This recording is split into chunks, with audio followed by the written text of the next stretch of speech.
లాస్ట్లో తీసుకు దయచేసి అందరూ కూర్చోవాలి. ఎవరైనా కాగితాలు ఇవ్వాలంటే లాస్ట్లో ఇవ్వండి. అకేషన్ కూడా అర్థం చేసుకోవాలి. తెలుగుదేశం పార్టీ కార్యకర్తలు వచ్చి ఒక పవిత్రమైన సంఘటన జరిగినప్పుడు మీ ఒక్క వ్యక్తి కోసం ఆ పిటిషన్ ఇవ్వాలని నేను ఎప్పుడు తీసుకుంటున్నాం. మీరు రండి, తీసుకుంటాం. తెలుగుదేశం పార్టీ కుటుంబ సభ్యులందరికీ నమస్కారాలు. ఈవేళ శ్రీ నందమూరి తారక రామారావు గారి వర్ధంతి. ఎన్టీఆర్ మనందరికీ దూరమై 30 ఏళ్ళు అవుతున్నా తెలుగు జాతి గుండెల్లో శాశ్వతంగా ఉండే ఏకైక నాయకుడు నందమూరి తారక రామారావు గారు. తెలుగు జాతి ఖ్యాతిని ఎవరెస్ట్ అంత ఎత్తుకు తీసుకెళ్లిన యుగ పురుషుడు, మనందరికీ ఆరాధ్య దైవం ఎన్టీఆర్. ఇప్పుడే ఏవి చూశారు, ప్రపంచంలో ఎక్కడా జరగలేదు.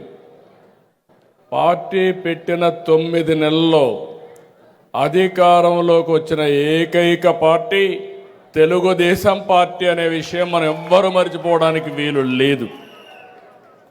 ఒక చరిత్ర సృష్టించిన వ్యక్తి, దేశంలోనే సుపరిపాలనకు అర్థం చెప్పిన వ్యక్తి శ్రీ ఎన్టీఆర్. తెలుగుదేశం పార్టీతోనే అంతవరకు మీరు చూస్తే రాజకీయం అంటే ఏదో పరిపాలన తూతూ మంత్రంగా పరిపాలన చేసి అలవాటు నేర్చుకున్నప్పటి నుంచి ఎన్టీఆర్ వచ్చిన తర్వాత పరిపాలనకు నిజమైన అర్థం చెప్పారు. సంక్షేమ కార్యక్రమాలు, అభివృద్ధి కార్యక్రమాలకు నాంది పలికారు. సమాజం కోసం, అందరికీ న్యాయం కోసం బడుగులు, విద్యావంతులకు టికెట్లు ఇచ్చి రాజకీయాల్లో, పాలనలో ఎన్నో అవకాశాలు కల్పించారు.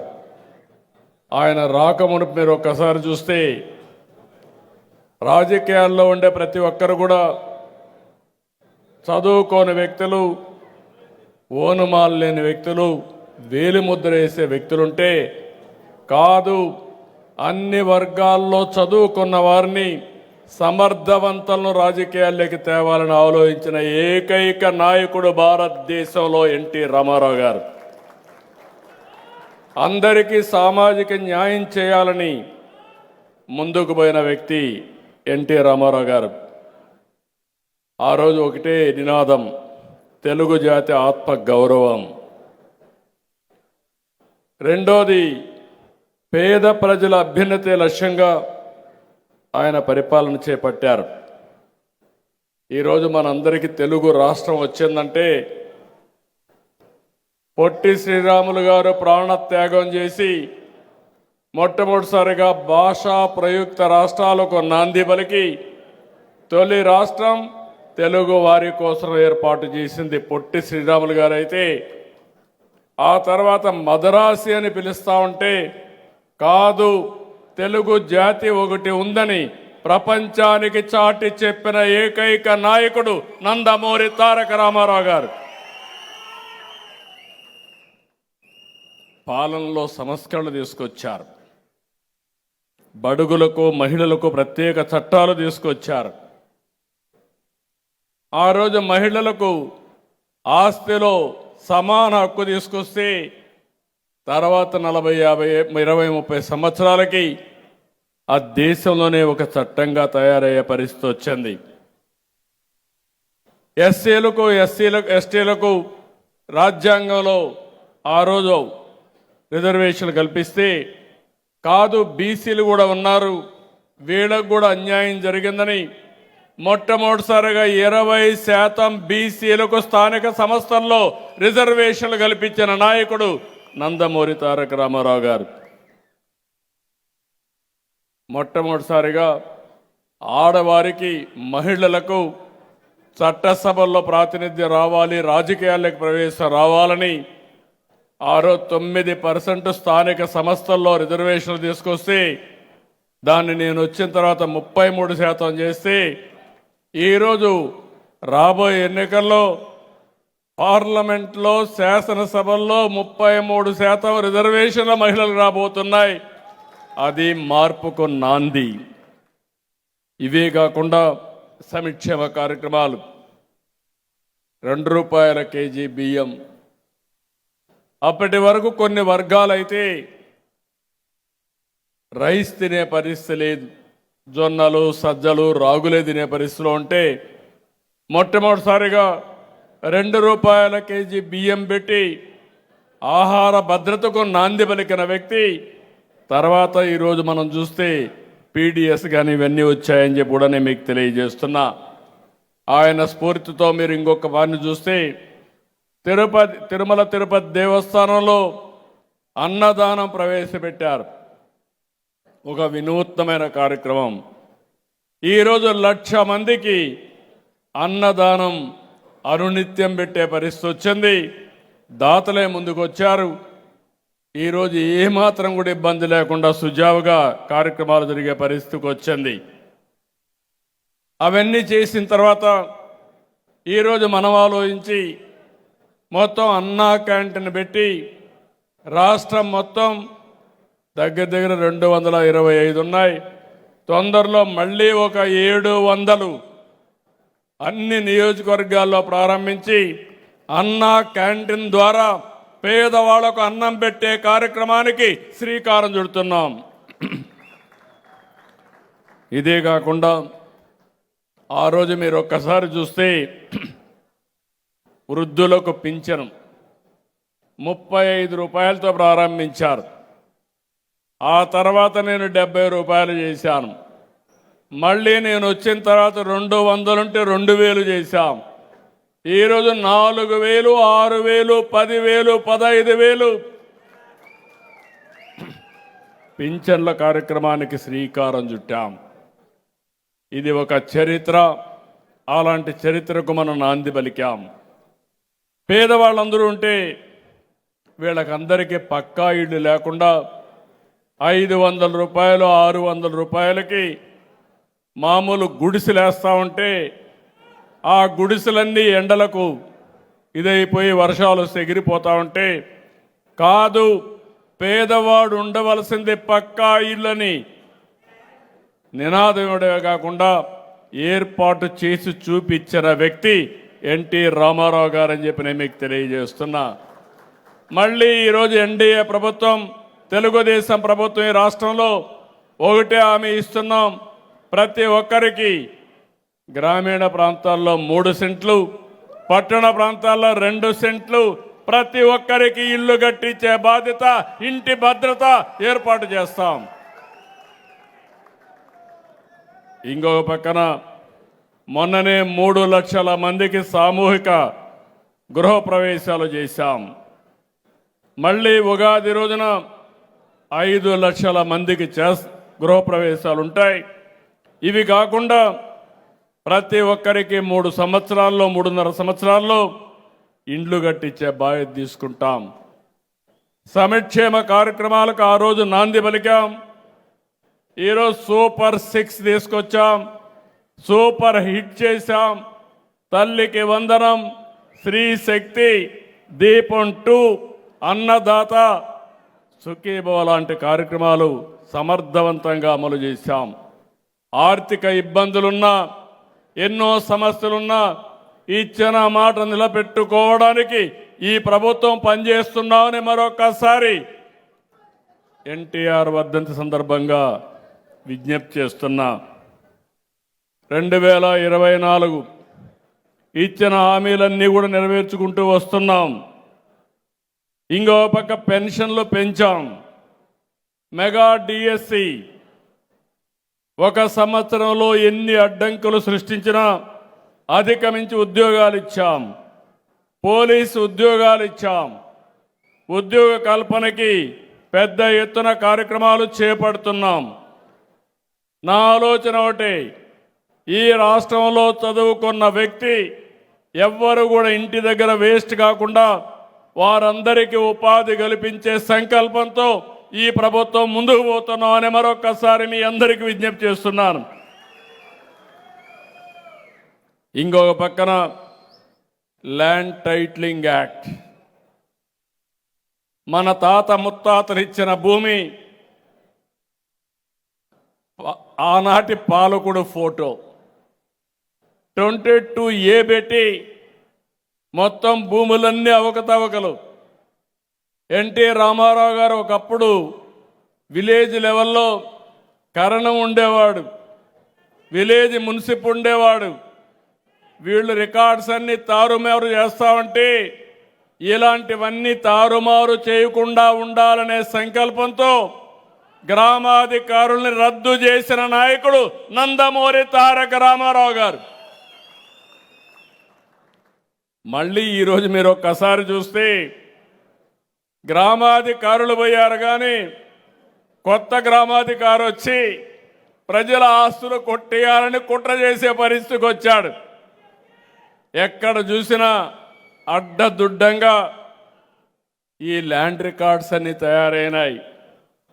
మనందరికీ వారసత్వంగా వచ్చేది పెద్ద సమస్య. ఎక్కడికి పోయినా పిటిషన్ వస్తే 80% ఫిర్యాదులు ఒక్క ల్యాండ్ మీద వస్తున్నాయంటే ఎంత దుర్మార్గం జరిగిందో మీరు ఆలోచించుకోవాలి. అందుకే ఈరోజు నేను చెప్పాను, ల్యాండ్ టైటిలింగ్ యాక్ట్ రద్దు చేస్తానని చెప్పి మొట్టమొదటిసారి సంతకం పెట్టి రద్దు చేశాం. ఇంకొక పక్కన పట్టాదారు పాసు పుస్తకాల్లో ఆనాటి పాలకుల ఫోటో తీసేసి రాజముద్రతో మళ్ళీ పట్టాదారు పాసు పుస్తకాలకు శ్రీకారం చుట్టాం. సర్వే పగడ్బందీగా చేస్తున్నాం. ఇంకో పక్క బ్లాక్ చైన్ టెక్నాలజీ తీసుకొచ్చాం. క్యూఆర్ కోడ్ పెడుతున్నాం. ఎవడైనా ల్యాండ్ రికార్డు మారిస్తే ఎక్కడున్నా చూసుకునే ఏర్పాటు రియల్ టైంలో ఏర్పాటు చేస్తున్నాం. ఈ రికార్డుని ఎవ్వడు కూడా ట్యాంపర్ చేయలేడు, చేస్తే జైలుకు పోతారని చెప్పి కూడా నేను మీకు తెలియజేస్తున్నా. ఓసారి దుర్మార్గులు చేసిన పనికి టెక్నాలజీ కూడా జోడించి సమర్థవంతంగా ముందుకు పోవడం తప్ప వేరే మార్గం లేదు. కొంతమందికి కొన్ని బలహీనతలు ఉంటాయి. ఏదో క్రెడిట్ చోరీ అని మాట్లాడుతూ ఉంటారు, నేను దానికి కూడా వస్తా. ఏదైతే మన భూమి దగ్గర 700 కోట్ల రూపాయలు ఖర్చు పెట్టి సర్వే రాళ్లపైన ఫోటో వేసుకున్న దుర్మార్గులు ఈ రాష్ట్రంలో ఉన్నారంటే ఇది ప్రపంచంలో ఎక్కడా జరగని విషయాలని చెప్పి కూడా నేను మీకు తెలియజేస్తున్నా. ఇదే కాకుండా నాడు ఉద్యోగులు ఎన్ని అవమానాలు, కడాన టీచర్ని బ్రాందీ షాపుల దగ్గర క్యూ లైన్ పెట్టడానికి వాళ్ళని వాడుకున్న పరిస్థితి. ఉద్యోగులు వచ్చి మా జీతాలు ఇవ్వండి అంటే, లేకపోతే మా బకాయిలు మాకు ఇమ్మంటే వాళ్ళ మీద తప్పుడు కేసులు పెట్టిన పరిస్థితి. ఈరోజు ఉద్యోగస్తులందరినీ గౌరవిస్తున్నాం. బకాయిలు కానీ డిఏలు కానీ ఇస్తున్నాం.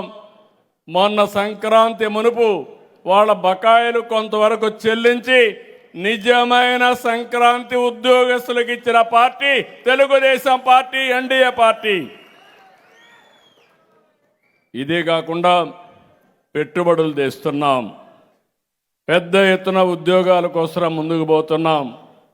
పెట్టుబడులు ఒకసారి మీరు చూస్తే ఇటీవల కాలంలో బ్యాంక్ ఆఫ్ బరోడా ఒక రిపోర్ట్ ఇస్తే దేశంలో వచ్చిన పెట్టుబడుల్లో 25% మన రాష్ట్రానికి వచ్చాయి. 29 రాష్ట్రాలుంటే దగ్గర కేంద్రపాలిత రాష్ట్రాలుంటే మనకు అంత పెట్టుబడి వచ్చిందంటే అది ఈ ప్రభుత్వం యొక్క చొరవ అని చెప్పి కూడా నేను మీకు తెలియజేస్తున్నా. ఇదే కాకుండా మొన్ననే 8,50,000 కోట్ల రూపాయల పెట్టుబడులు SIPBలో కేబినెట్ మీటింగ్లో క్లియర్ చేశాం. మళ్ళీ ఈరోజు విశాఖపట్నంలో పెట్టిన సిఐ పార్ట్నర్షిప్లో 13,25,000 కోట్ల రూపాయలు పెట్టుబడులు వచ్చే పరిస్థితికి వచ్చాయి. ఇవన్నీ కానీ సక్రమంగా మనం చేయగలిగితే పెద్ద ఎత్తున ముందుకు పోతాం. నిన్నే మీరు చూశారు కాకినాడలో ఏదైతే గ్రీన్ అమోనియా ప్రపంచంలోనే మొట్టమొదటిసారిగా ఆంధ్రప్రదేశ్లో లార్జెస్ట్ గ్రీన్ అమోనియా ప్లాంట్ తయారు చేస్తున్నామంటే అది తెలుగు వారి యొక్క సత్తా, తెలుగుదేశం పార్టీ చూపించిన చొరవ, ఎన్డీఏ అచీవ్మెంట్ అని చెప్పి కూడా నేను మీకు తెలియజేస్తున్నా. ఇంకో పక్క ఇరిగేషన్, సాగునీరు, ఏదైతే ఎన్టీ రామారావు గారు వచ్చిన తర్వాతనే కృష్ణా జలాలు మిగులు జలాలను వాడుకునే హక్కు ఉందని చెప్పడమే కాకుండా చేసి చూపించిన వ్యక్తి. తెలుగు గంగ అండర్ గ్రౌండ్ పైపులేసి నేరుగా నీళ్లు చెన్నైకి తీసుకుపోవాలంటే ఎన్టీ రామారావు గారు ఒకే విషయం చెప్పారు, నేను చెన్నైలో పనిచేశా, చెన్నైకి నీళ్లు ఇవ్వాలి, చెన్నైకి నీళ్లు ఇచ్చే సమయంలో రాయలసీమకు కరువు, రాయలసీమని ఆదుకోవాల్సిన బాధ్యత నా పైనుందని చెప్పి నిరూపించిన వ్యక్తి ఎన్టీ రామారావు గారు. ఓపెన్ క్యానల్స్ పెట్టించాడు. ఆ కాలువల ద్వారా వచ్చేటప్పుడు దారి పొడుగును నీళ్ళిచ్చుకుంటూ కడకు చివరికి చెన్నైకి కూడా తీసుకెళ్లారు. ఈరోజు తెలుగు గంగ, గాలేరు నగరి, హంద్రి నీవా, ఎస్ఆర్బీసీ, అటు తెలంగాణలో ఎస్ఎల్బీసీ, ఇంకో పక్క తెలంగాణలో వచ్చిన ప్రాజెక్ట్స్ కన్నిటికీ శ్రీకారం చుట్టిన వ్యక్తి, రూపకల్పన చేసిన వ్యక్తి నందమూరి తారక రామారావు గారు.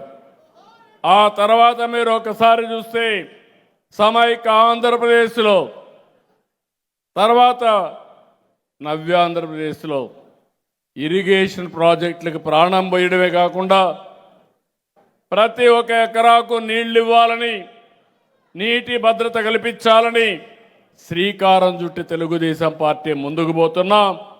ఈ సంవత్సరం దాని ఫలితాలు మీరు చూస్తే ఖరీఫ్ అయిన తర్వాత 950 టీఎంసీ నీళ్లు జలాశయాల్లో ఉండి అన్ని జలాశయాలు నిండు కుండలా ఉన్నాయంటే అది తెలుగుదేశం పార్టీ, ఎన్డీఏ పార్టీ సామర్థ్యం అని చెప్పి మరొకసారి విజ్ఞప్తి చేస్తున్నా.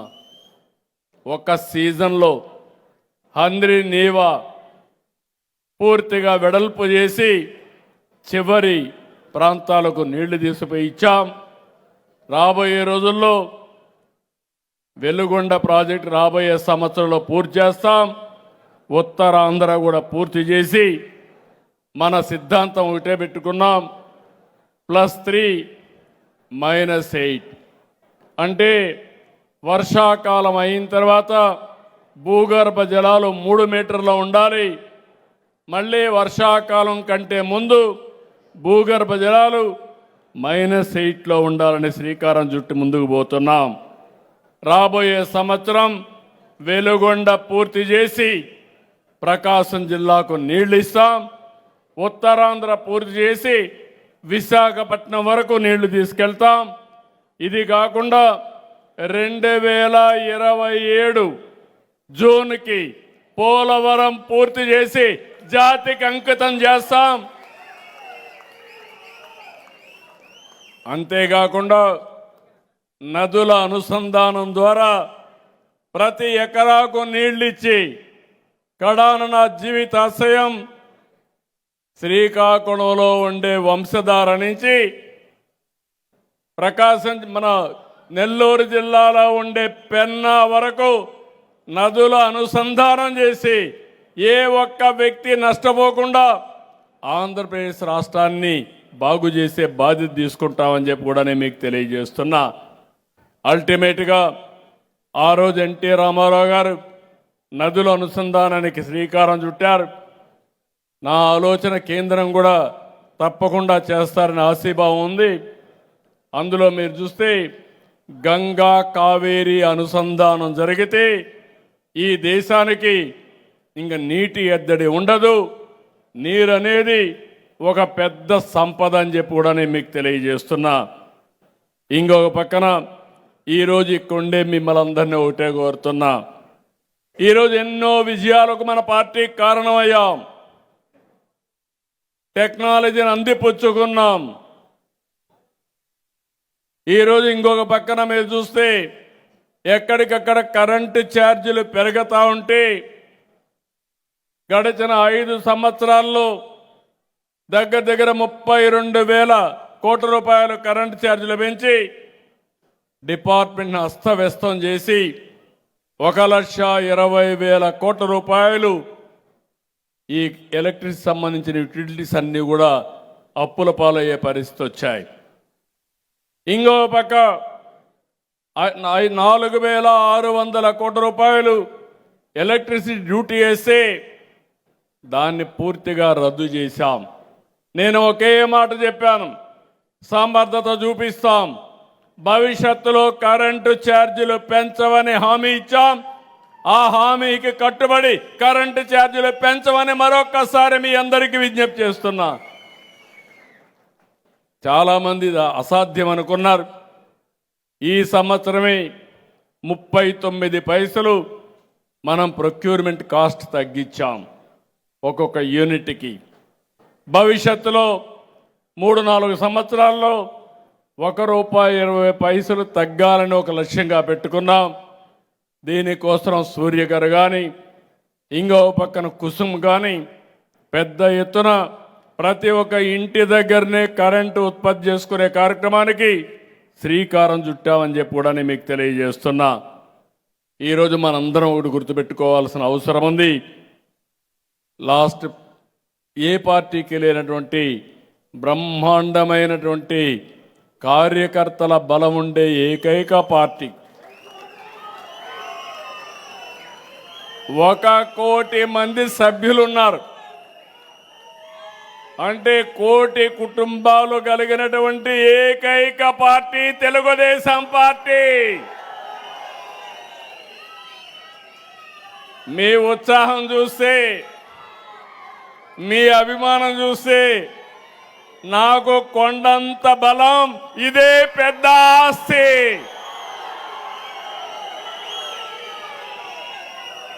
ఎంతో మంది కోట్ల రూపాయలు ఉంటాయి కానీ 1 కోటి కుటుంబాలు కలిగిన ఏకైక కుటుంబం ఉండడం నా అదృష్టంగా భావిస్తున్నా.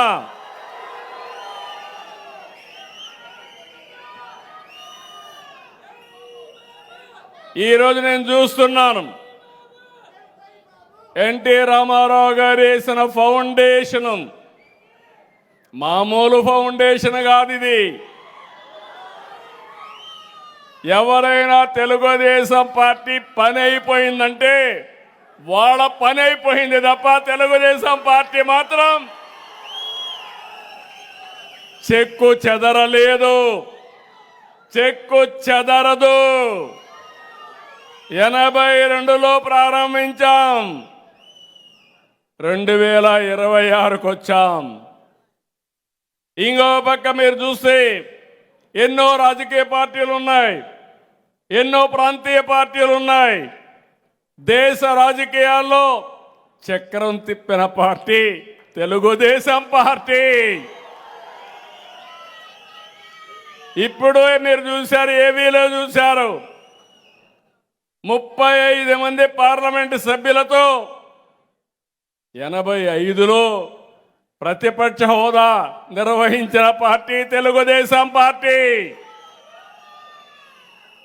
నేషనల్ ఫ్రంట్ పెట్టి దానికి చైర్మన్గా ఎన్టీ రామారావు గారుండి యాంటీ కాంగ్రెస్ పోరాటం చేసి ప్రభుత్వాన్ని ఏర్పాటు చేసిన స్ఫూర్తిదాయకమైన నాయకుడు నందమూరి తారక రామారావు గారు.